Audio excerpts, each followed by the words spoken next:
And so Jerubbaal, who is also Gideon, rising in the night, and all the people with him, went to the fountain which is called Harod.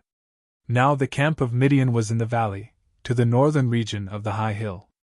And the Lord said to Gideon, The people with you are many, but Midian shall not be delivered into their hands, for then Israel might glory against me, and say, I was freed by my own power. Speak to the people, and proclaim in the hearing of all, whoever has dread or fear, let him return. And 22,000 of the men from the people withdrew from Mount Gilead and returned, and only 10,000 remained. And the Lord said to Gideon, The people are still too many. Lead them to the waters, and there I will test them. And those about whom I tell you that he may go with you, let him go. He whom I shall forbid to go, let him return. And when the people had descended to the waters, the Lord said to Gideon, Whoever will lap the water with the tongue, as dogs usually lap, you shall separate them by themselves. Then those who will drink by bending their knees shall be on the other side. And so the number of those who had lapped the water, by bringing it with the hand to the mouth, was 300 men. And all the remainder of the multitude drank by bending the knee.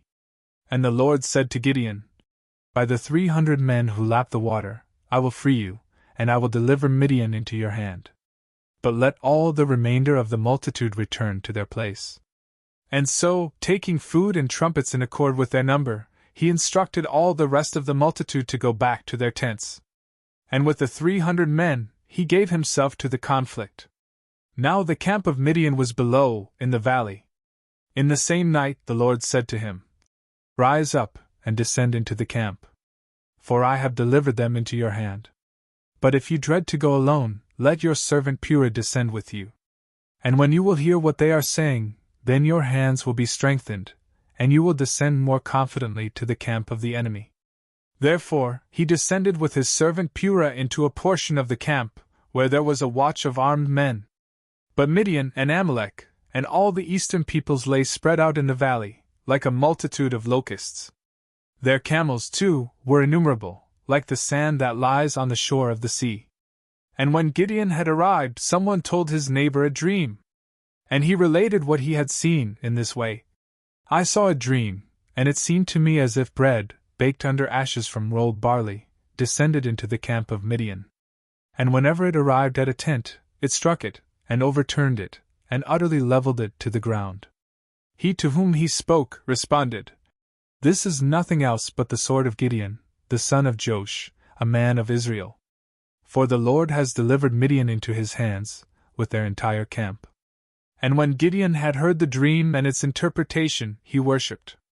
And he returned to the camp of Israel, and he said, Rise up! For the Lord has delivered the camp of Midian into our hands. And he divided the 300 men into 3 parts. And he gave trumpets, and empty pitchers, and lamps for the middle of the pitchers, into their hands. And he said to them, What you will see me do, do the same. I will enter a portion of the camp, and what I do you shall follow. When the trumpet in my hand blares out, you also shall sound the trumpets, on every side of the camp, and shout together to the Lord and to Gideon. And Gideon, and the 300 men who were with him, entered a portion of the camp, at the beginning of the watch in the middle of the night. And when the guards were alerted, they began to sound the trumpets and to clap the pitchers against one another. And when they had sounded their trumpets in 3 places around the camp, and had broken their water pitchers, they held the lamps in their left hands, and sounded the trumpets in their right hands. And they cried out, The sword of the Lord and of Gideon! And each one was standing in his place throughout the camp of the enemies. And so the entire camp was in confusion, and they fled away, wailing and crying out. And the 300 men nevertheless continued sounding the trumpets. And the Lord sent the sword into the entire camp, and they maimed and cut down one another, fleeing as far as Bethshida, and the base of Abel-Meholah in Tabbath. But the men of Israel pursued Midian, shouting from Naphtali and Asher, and from all of Manasseh.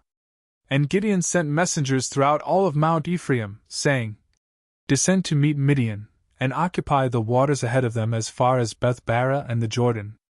And all of Ephraim cried out, and they occupied the waters ahead of them, from the Jordan even to Beth-bara. And having apprehended 2 men of Midian, Oreb and Zeb, They put Oreb to death at the rock of Oreb, and truly, Zeb, at the winepress of Zeb. And they pursued Midian, carrying the heads of Oreb and Zeb to Gideon, across the waters of the Jordan,